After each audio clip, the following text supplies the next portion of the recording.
Agora da Ponte Preta, a Macaca que vai enfrentar o Vasco lá no Rio de Janeiro. Lembra daquele padre que benzeu Moisés Lucarelli quando a Ponte ainda não tinha nenhuma vitória na Série B? Pois bem, parece que deu muito certo. Desde esse acontecimento, a Macaca somou 76% dos pontos disputados no próprio estádio. Foram 5 vitórias, 1 empate e apenas 1 derrota. Números que ajudaram e muito na batalha da Ponte Preta contra a zona de rebaixamento. Por enquanto, vem dando certo. E a expectativa, tanto da torcida quanto da diretoria, é que daqui pra frente dê ainda mais. Isso porque o clube vem reforçando o elenco para o restante da competição. Até agora, o lateral Marcelo Hermes e o volante Iago já foram anunciados. O meia Matheus Anjos também deve ser confirmado como novo reforço em breve. O Atlético Paranaense já liberou o atleta e agora faltam pequenos detalhes antes do anúncio oficial. Quem já está treinando com a equipe é o volante Iago. O jogador, que sofreu uma lesão no primeiro semestre, garante que já está pronto para estrear. Eu achei melhor eu vir para a Ponte, porque quando eu soube do interesse deles eu fiquei muito motivado em vir aqui. E já estou à disposição para domingo sim, já estou treinando aí, já tenho 5 dias com o grupo, conheço o professor Juvenilson da preparação física, então acho que eu estou à disposição sim, se o professor quiser contar comigo. Quem não vai estar à disposição de Kleina para o duelo contra o Vasco é Camilo. Com dores no joelho, o camisa 10 vai continuar os tratamentos no departamento médico e não viaja com a equipe para o Rio de Janeiro. Por outro lado, 3 jogadores foram liberados para a transição física. Os zagueiros Fábio Sanches e Ednei e o meia Thales. Mas para o duelo contra o Vasco, os 3 também não devem estar à disposição. Quem deve seguir como titular na zaga é Cleilton e Thiago Lopes, que já vem jogando juntos há 3 partidas. Em relação ao Thiago, cara, é um menino muito bom. Consigo falar menino, eu não sou tão experiente, tenho 28 anos, mas eu tive a idade dele. Eu sei o que eu precisava quando eu tinha essa idade, sabe? Então hoje eu tenho um pouco de experiência, então eu consigo passar para ele. É um cara que está sempre disposto a aprender, então é muito fácil você trabalhar assim. Não só com ele, com os outros também que estão aqui, mas ele é o mais novo entre nós. Então isso nos ajuda bastante, porque ele está disposto a aprender e tudo que nós falamos ele sabe que é para o bem dele e vem demonstrando dentro de campo a evolução dele, que é muito nítido nisso. Outra notícia boa para o torcedor foi a renovação de Thiago Lopes com a Macaca. O zagueiro ganhou um aumento salarial e teve o contrato prorrogado até o final de 2024. Detalhes que aumentam ainda mais a multa rescisória do jogador. Parabéns à Ponte Preta por ter renovado o contrato, ampliou o contrato, né? O Thiago Lopes tinha um contrato até o final de 2023, agora vai até o final de 2024. Esse zagueiro tem muita qualidade, ele surgiu no time da Ponte assim do nada. Não teria tido a oportunidade se não fosse uma fatalidade de 2 zagueiros se machucarem no mesmo jogo. E ainda ter um zagueiro reserva machucado, que era o caso do Ryan. Aí aquela história, né? Não tem tu, vai tu mesmo. Porque em condições normais, o técnico não daria oportunidade para ele. Aí, como não tinha zagueiro para atuar, ele foi chamado, entrou, deu conta do recado, tem muita qualidade, joga de cabeça erguida, ele joga simples. É um zagueiro que zagueira, não tem dificuldade no sistema defensivo. Melhorou demais o time da Ponte com a presença dele, até o Cleilton melhorou também. Então a Ponte fez o certo, porque além de poder utilizar o futebol dele, vai render dinheiro, vai render dividendos para os cofres ponte-pretanos na sequência. Vai jogar em times de ponta no Brasil, vai jogar na Europa, vai chegar à seleção brasileira. Eu prefiro quebrar a cara do que deixar de fazer essas afirmativas, porque eu utilizo esse critério. Quando vejo o jogador e tenho vontade de vê-lo atuando mais vezes, é porque o cara é bom jogador. Eu começo com você, Bolis. Sim.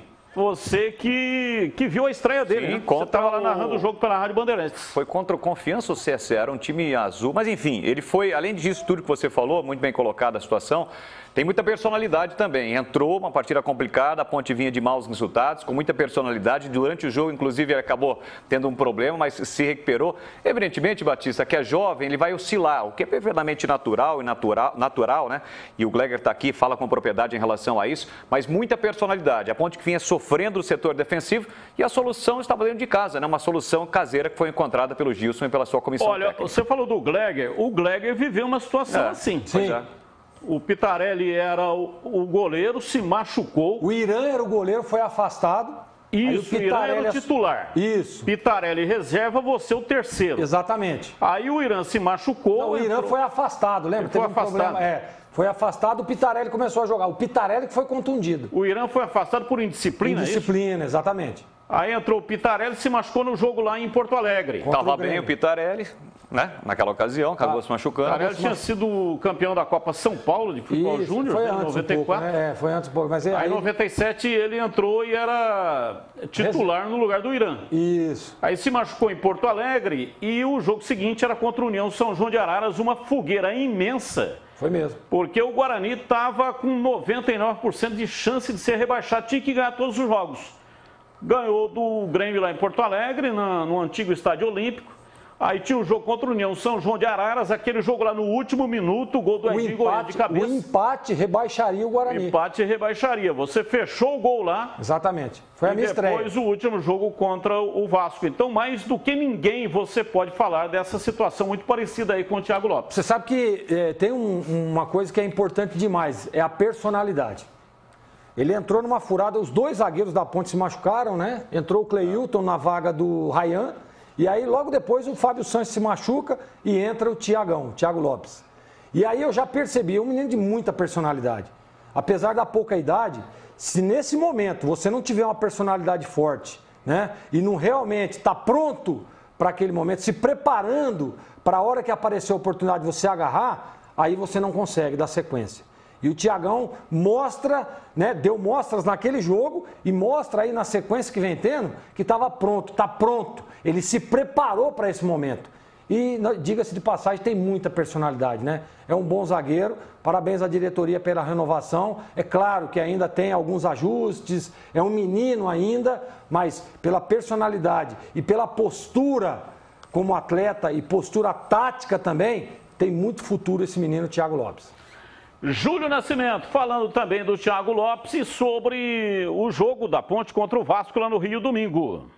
Pois é, Batista, eu gosto muito dessa notícia do Thiago Lopes, até porque eu sou da opinião de que zagueiro e volante é possível você formar dentro das categorias de base. O Thiago Lopes ele entrega igual ou até mais em algumas ocasiões do que entregou o Luizão, o Renato, o Alisson, outros zagueiros que passaram recentemente pela Ponte Preta e não foram tão bem assim. Então, além de você economizar apostando em 3, 4, 5 jogadores daquela posição que não vão te dar um retorno técnico, muito pelo contrário, gera um desgaste, é um salário maior, você aposta em jogadores da base. E tem outro, viu, Batista? Que é uma grande promessa, que é o Douglas, o DG. Muita gente fala desse jogador, o Flamengo já está interessado, tem apenas 17 anos, indo para 18 anos. É um jogador muito interessante, está começando já a viver o ambiente profissional. Esse sim é o malvadão que a Ponte Preta está preparando, aí, o zagueiro do futuro, né? Que a Ponte Preta tem preparado. Então, é uma baita notícia saber que o departamento de futebol tem aberto os olhos para esses jogadores da base da Ponte. Em relação ao jogo contra o Vasco, é o grande momento de buscar essa vitória fora de casa. O time tem feito a lição dentro de casa, 4 vitórias consecutivas, mas para conseguir fugir definitivamente da zona de rebaixamento, a Ponte precisa buscar finalmente essa vitória como visitante. Ô, Bolis, o Vasco vem aí numa situação complicada, 3 derrotas seguidas. Pressionado, né? Pressionado. O Lisca está bastante pressionado. E o que significa isso? É bom ou é ruim para a Ponte? Para a Ponte, eu acho que pior, evidentemente, para o Vasco, né? Porque o Vasco, você tinha uma expectativa de acesso, o time começou oscilando, chega o Lisca logo na estreia, com um dia de trabalho, com um treinamento praticamente, estreia e vence a partida, inclusive, contra o Guarani, e o time começa a oscilar e nas últimas partidas, muito ruim. Quem está pressionado é o Vasco, pode ser bom para a Ponte mais leve, a Ponte tendo essa situação de ter saído da zona do rebaixamento, Gilson tendo bastante tempo aí, um período maior para treinamento, joga toda essa pressão. A pressão é do Vasco. O objetivo da vitória é do Vasco. E a Ponte pode aproveitar essa situação aí. Agora, o Gleger, o Gilson Kleina acertou as peças. Tem uma ainda que é muito contestada, que é o Locatelli. Mas nas demais peças ele acertou. Não é uma coincidência. O time melhorou também por isso que ele escolheu as melhores peças. Mas o Lucas Cândido, que ficou no banco no último jogo, já entrou um pouquinho, pode definitivamente resolver essa questão aí do Gilson Kleina. Porque se o Lucas Cândido tiver condição, e quando ele tiver condição, ele vai jogar no lugar do Locatelli normalmente. Sem dúvida. Né? Sem dúvida, até porque o Locatelli vem jogando, se nós olharmos as opções do Kleina, não são tão boas, né? Então ele prefere manter o Locatelli, que já tem uma sequência, já está com ritmo, do que ficar arriscando com outras peças. Porém, o titular dessa posição é o Lucas Cândido. Mostrou naquela partida em que entrou que foi muito bem, depois acabou não dando sequência, mas tomara, né? Tomara que esteja 100% recuperado e tomara que ele consiga jogar uma partida. É o que o torcedor está querendo. Ele foi contratado exatamente para isso, para suprir essa necessidade que a Ponte tem de um segundo volante. Mas não consegue reunir condições. A gente torce, eu torço muito, porque eu sei, o atleta que fica parado e não consegue jogar é uma tristeza danada. Você imagina o cara todo dia ter que chegar e ir para o DM. Todo dia aí vai aparecer a oportunidade, o cara vai e se machuca de novo. É lamentável isso, né? O cara não aguenta. Então, tomara que dê tudo certo e o Lucas Cândido possa reunir condições, porque vai ajudar muito a Ponte Preta, que é um baita de um jogador. Ô, Batista, só em relação a esse tema que você abordou sobre opções, está na hora da Ponte acertar a questão da lateral esquerda, né? Porque se você pegar um levantamento aí dos últimos 30, 25 ou 30 jogos, na maioria deles, um lateral direito improvisado na esquerda, né? Tentou com o Rafael Santos, que é um lateral de origem, não deu certo, agora tem a chegada do Marcelo Hermes. Tomara para a Ponte que ele acerte essa posição, porque não dá mais para ficar improvisando na lateral esquerda. E também tem essa questão do meio-campo aí, tem o Iago Henrique. Deu uma entrevista, gostei demais, né, da retórica dele, fala fácil. Falou ali um negócio, se ele jogar tudo aquilo que ele falou ali... Vamos ver na prática, né? Então, às vezes o cara fala, mas na prática... Você sabe que, em cima disso que o Bolis disse agora, o Lupe trouxe agora a informação na Rádio Bandeirantes, que aí tem uma dúvida, né? Porque o Kevin está voltando, né? O Kevin está voltando. Nossa, e aí a notícia fica a dúvida, então, né? E o Hermes ainda não está regularizado. E o Hermes ainda não está regularizado, então fica a dúvida. Mas eu acho que o Kleina não vai mexer, porque o time venceu a partida jogando bem. Sem improvisação. Sem improvisação. Rafael, lá do lado esquerdo, e Albuquerque do lado direito. Também acho, não vai mexer. Tá indo bem, pô. Não inventa não, hein, Kleina? Ele vai inventar o Kevin de novo, né? Você sabe que o Rafael Santos, Batista, na Inter de Limeira, foi mais ou menos assim. Ele não começou bem, teve oportunidades, perdeu a posição e na reta final ele conseguiu melhorar. Tanto é que terminou como lateral esquerdo titular do time de Limeira.